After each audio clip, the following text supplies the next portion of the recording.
নিজের আমলকে সমস্ত কিছু আমরা বেঁচে খেয়ে নিয়েছি।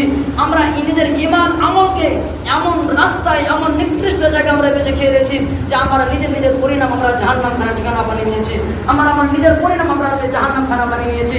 যদি আমরা এই মহান আল্লাহ পাক রব্বুল আলামিনের আইন, যদি আমরা রাসূলের হাদিস যদি আমরা না মেনে চলি, আল্লাহ পাক রব্বুল আলামিন নিজের তাকিদের সাথে বলে দিয়েছেন কি উলাইকা কাল আনআম বাল হুম আদাল, এরা হচ্ছে ওরাই ওই চতুষ্পদ, यानी कि চার পায়ে আপনারা কি একটা পশু দেখেছেন, সে পশুর নাম হচ্ছে কি কুত্তা, তার চেয়েও খারাপ আল্লাহ পাক রব্বুল নিজের ভাষায় বলে দিয়েছেন কোরআনের মধ্যে উলাইকা কাল আনআম বাল হুম আদাল, ওরা হচ্ছে ওরাই ওই চতুষ্পদ জানোয়ার থেকে নিকৃষ্ট, তার চেয়েও তারা খারাপ, তার চেয়েও তারা জঘন্য, তার চেয়ে তারা সম্পর্কে শয়তান।